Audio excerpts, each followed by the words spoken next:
Good afternoon. How's the morning been going so far? So I'm just curious, how many people in here are actually creating VR? Okay. How many people here are here to this talk because they're in education in some capacity? All right. So, all right, that helps me. So let me jump in here because I'm going to be focusing on education and primarily the K-12 problem, and I'll get to that in a minute, because I think we've seen a number of examples of VR in education in one form or another, whether it's professional training or in patient education. But I think education provides some unique challenges. But just for those who don't know who I am and who have ever heard of Spongelab, we're a learning technology company. We're based here in Toronto. And what we've been known for over the years is our expertise in creating what we refer to as game-based learning and gamified learning. But on a day-to-day basis, what that means is we create both content for this purpose of teaching and learning, whatever that means. But that's only part of it, because in order to make learning, game-based learning happen or function in education, we have to create platform technologies. And we have a platform that we developed called Stitch, and I'll talk about the reason how it evolved. But this is a suite of tools that we have developed to actually bring the experience and make it work. And making it work is one of the fundamental problems that we have to deal with on an ongoing basis when we're talking about any kind of advanced learning technologies in education. Now, we also run and operate a platform called Spongelab.com, and this is a science education community. It is an open and free community with about 2 million users worldwide, but it's there to do two fundamental things: showcase Stitch technology and how interactive game-based content can be woven into complex learning environments, but to study the efficacy in education and using advanced technologies in education. And this is an ongoing collaborative project, and there's been a number of research studies that have been completed but are ongoing to really kind of get to the root of solving the people problem. And I'll get back to this in a minute. But so today's talk is going to be focused on less about all the amazing examples of VR in education, but more that if you are creating VR for education, the problems that you have to solve in order to make it work. Because there is a vast amount of money being poured into this field, and you don't want to be investing in areas that are not going to work. But let me start with an example. And I think about this often when it comes to the concept of learning, and it goes back to the time when I bought my very first home. And I naively bought this home, and I say that simply because had I known what I know now, I never would have bought the home, nor would I have listened to the real estate agent's musings about the water seeping in the basement. That's normal for homes, and you can fix that over the weekend. Or that knob and tube wiring is actually a more robust form of electrical cabling. This is a good thing. Or that the mice living in the wall can be a write-off as livestock. But I jumped into it anyways, and I bought the house, and I'm like, this is fine. And like any good student, it's like, I can handle this, I can take care of this. And so I went out and I bought this book. This is actually the book that I bought. The Big Book of Home How-To.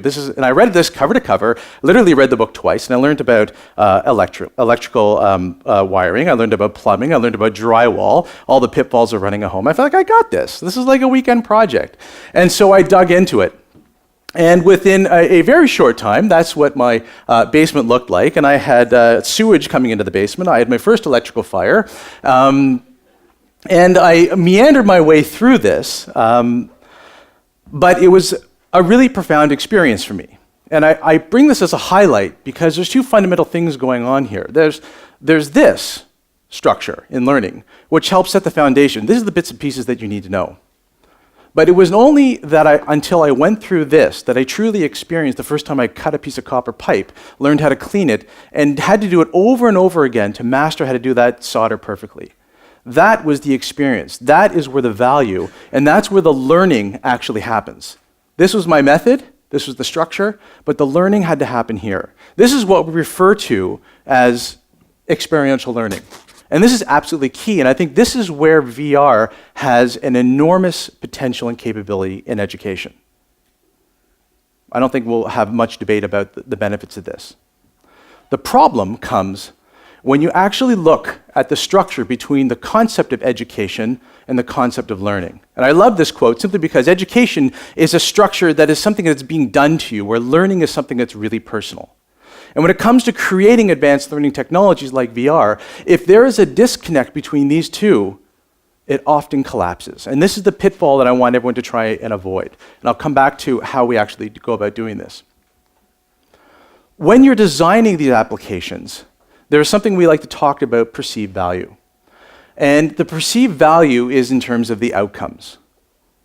So that perceived value for me as a learner has to be in line with the perceived value of the outcomes of the education institution. Those two things don't often connect with each other. And I think we all have examples of what that looks like. But experiential learning is key and important, and it needs to be integrated into all learning environments. VR can provide the experience, but most importantly, it provides the experience when it's not possible. So if we're going to teach students about forest ecology, if you have the ability to go to a forest, go to a forest. I mean, there's really no better way to substitute that experience. But if you want to teach the same students about the soil microbes and the epic battles that are going on just beneath the forest floor, this is where VR can provide that experience that you can't get any other way. This is what education, formal education, K-12, has struggled to truly understand the benefit and how to fit it in. But professional training has really nailed it.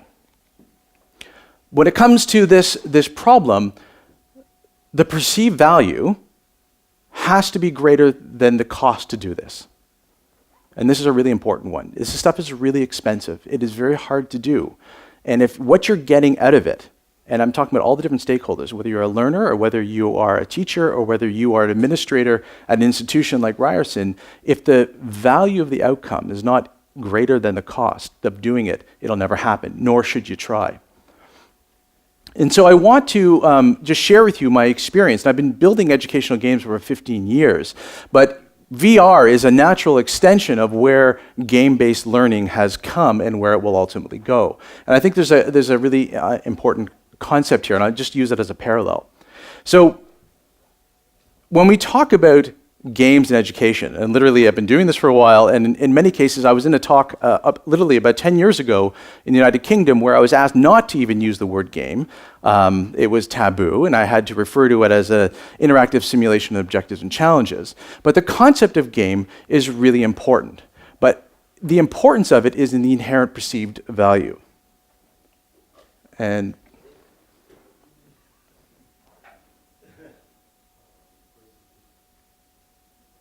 we're going to check my email just for a few minutes. Thank you. Back to this. But the inherent value of this, we look at a game like this, and this is fundamentally a recreational game these days. But this is a 6,000-year-old educational game. And the purpose of this is to teach and assess a learner's ability at problem solving, critical thinking, and the ability to actually sit down and learn your opponent and defeat them before you've even started. This was really important to those people who had their own armies. And if you're going to give somebody the responsibility to lead those armies, you'd like to be sure that they're not going to destroy your army because the consequences are pretty dire. But it gives you the value, it gives you a sense of the value of a structure like this and why game is so important in learning. And when we sit down to do this, when we create these experiences, and I want to highlight just a couple of the key fundamental design approaches, we have to look at the environment that we create, the narrative and the story that has to be designed, and how we're going to communicate the learning that needs to happen. And we do this in a concept that we call the simulation. Here, it's the characters, it's the room, it's the board, the pieces, move them around, capture a king, and prevent your king from being captured yourself. That's the simulation. This is where the learning and the communication happens. This is actually the easy part. The hard part is a concept called gamification. It's not about points and badges, as often referred to. It's about understanding, why do people care? Why do these two characters sit next to each other? Why should I do anything at all? What is the motivation? What is incenting me to actually engage with the structure? In a lot of professional training programs, we have all kinds of carrots and sticks that we can use. In formal education, we don't. We have to figure out what you care about. Now, in consumer games, that motivation is very straightforward. People understand that person playing that game, potentially in their parents' basement, on a couch, but they understand who they are and what motivates them. It's one person that you have to attract. In education, it's far more difficult because what motivates and incents a learner is fundamentally different than what motivates and incents a teacher. It's another user group. And we have a third user group we have to deal with is administrators. Their motivations and drivers are vastly different, but they still have to be met in terms of the design. And so the gamification of any educational tool in VR is critically important in nailing those three groups. If you haven't done it, the potential for the application to fail is very high. In the real world, the same thing applies. These principles are ubiquitous. Here, the simulation is the players, the ball, the rules, the pitch, work together, put the ball in the net. The gamification of this system is very diverse, even for the individual themselves. There's things like self-mastery. I can really bend that ball. It took me 10 years to do it, but I can play really well and it feels good. Or I like to get together with my friends. I play this game, we're outside, we're getting some exercise. This is fun, I like this, I want to do it again. But for some, it's fiscal. I get paid a lot of money to do this. I'll keep doing it. I might hate it, but I get paid a lot of money. The morals of the motivation is not in question. The question is that those drivers are real, they're there, and they're part of human nature. So when it comes to education and learning, the professional training communities have really nailed this. And there's some really good examples of it that I'll just take you through quickly. And the reason is two fundamental things. They're looking at the value of the outcomes that are really important. And the values of the outcomes boil down to two fundamental principles. One is teaching and assessing these complex abilities of critical thinking and problem solving. And the second is to create an experience with the freedom to fail. And often in formal education, the concept of failure is disregarded. We disincent failure. It's a bad thing, but it is a profound and important way to learn. And VR has the ability to deliver the experience to do this. Now, an example of this is pilot training, and this is a great example. Making mistakes when you're a pilot is quite costly in life and in dollars, and since the beginning of flight, they have been figuring out ways to try and simulate this experience. When you fast forward several decades, we are into environments like this that are both VR and physical experiences. They blend these things together, but it's not about teaching how to take off and land a plane. It's about teaching and assessing problem solving and your ability for a learner's mind to do it consistently over time. It's about when you're not expecting it, how are you going to handle the electrical fire and the hydraulic failure? How are you going to power through this, and how is your mind going to work? Now, in terms of the value of the outcome for the learner, you know what, I tried that, I crashed the plane, but I walked away from it. I learned what I did. The value for me as a learner is incredibly powerful. But for the administrator who's running this program, who is up at night worried about if I give you a license to fly a plane, are you going to crash it? What they get out of it is a very different value proposition, but the minds that are going through this program, they will know how they're going to perform in the real world. That's the value. That's the reason they spend millions and millions of dollars developing these systems, because it works. The cost is far less than the overall value of the outcomes for everybody involved, learner and teacher. That type of methodology is filtered into military training, but it's not just about general operations, but about socio-cultural aspects. How do you learn a language of a place you're going to be? How do you engage with the people living there? Know their cultures, their practices. You're going to have to work with them, and you can train through these applications, and it works. Electrical training, again, examples of high-risk situations where VR applications are really making a difference. But it's not just, in complex situations like oil rig training, this is an industry where they have a rapid turnover of their employees. They're often young, and they're working in very, very dangerous situations. We want to know, as the educators of these learners, can they become proficient in the complex and random things that can happen on an oil rig? And it works. It's very expensive, but the outcomes, again, the perceived value is much higher than the cost of doing it.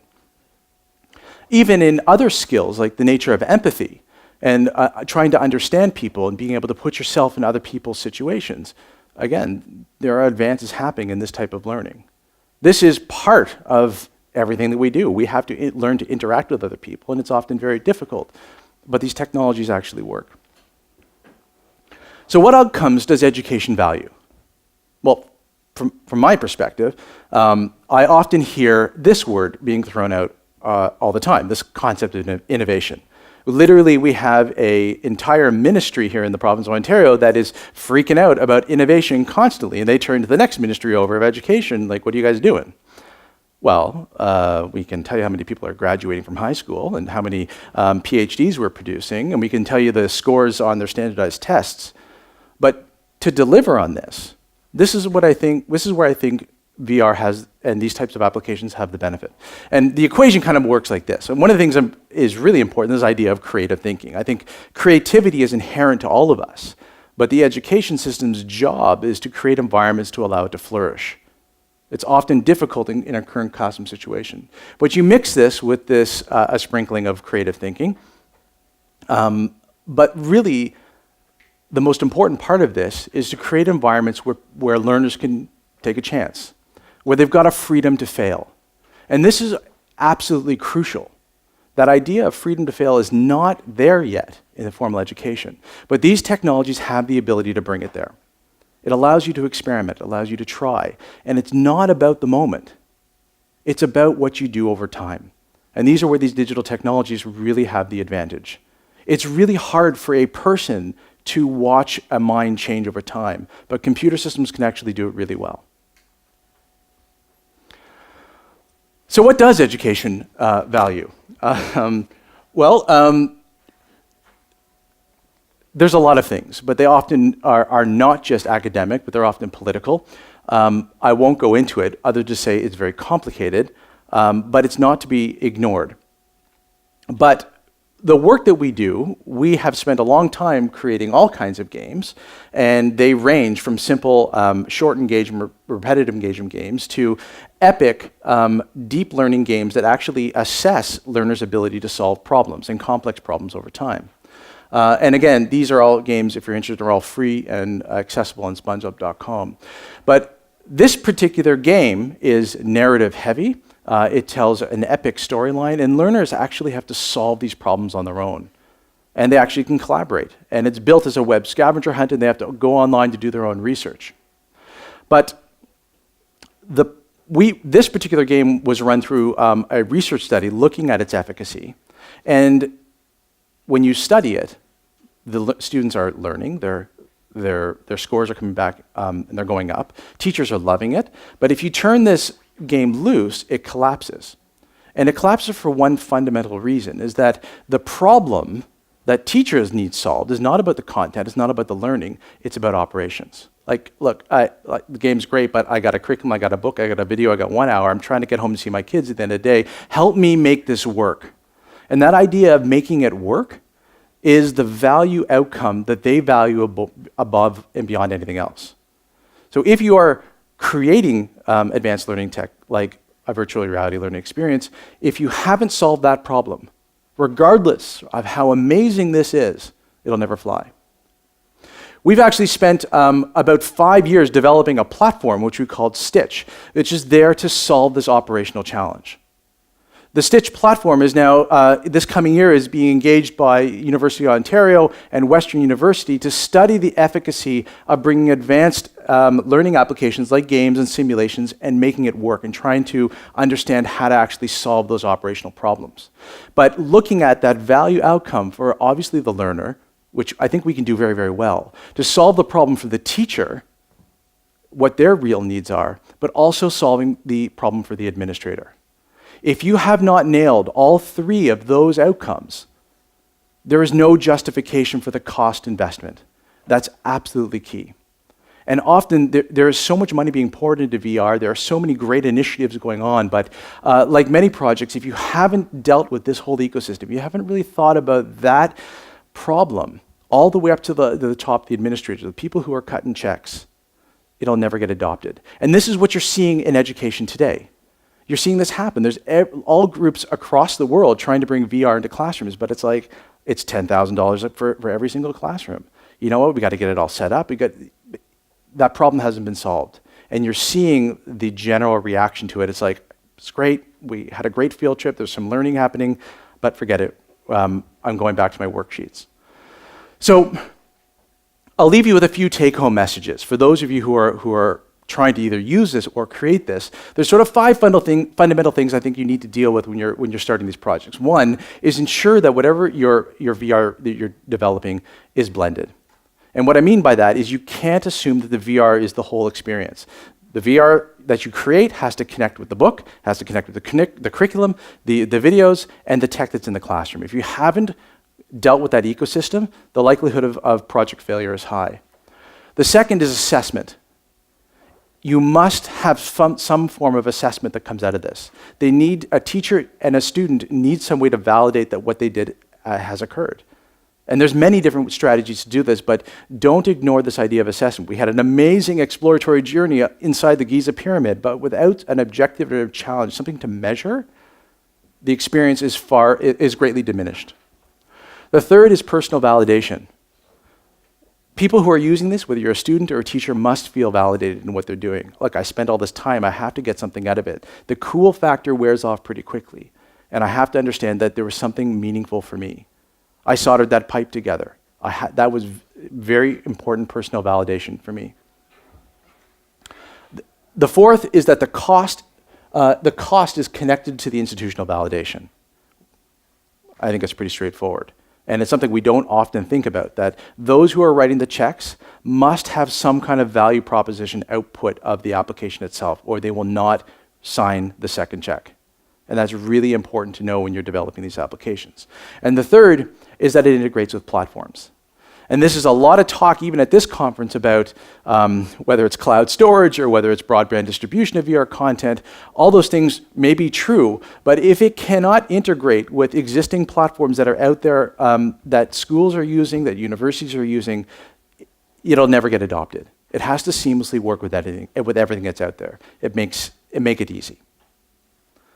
Just some ideas and some thoughts to leave you with, but I think at the end of the day, these technologies are powerful. Professional training has proven and validated the outcomes are good and useful and really important.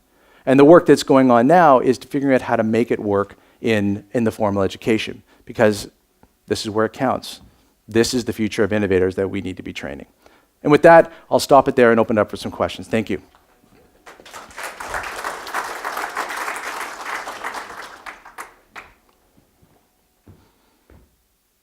Sure. The province has opened up certain elements of tech into the tax credit system this year. I don't know if this fits. Unless it's able to be monetized, it doesn't qualify. Yes. So you're talking about the OIT-DMC, the Interactive Digital Media Tax Credit? Yes, so there's that as a provincial initiative of the OMDC. There's also the SRDD program, which these applications will qualify. But yes, the OMDC programs, it has to be a commercial venture, a revenue-generating venture. The one caveat that was changed in the regs for this year is that it has to be for kids. So they've actually put an age limit of which your stuff has to fall under. And so that becomes tricky when you're making the applications. But SR&ED, this stuff qualifies, provided you can defend yourself as being R&D. And by the way, we've been very successful with that over the years. It actually is very useful. Okay, thanks very much.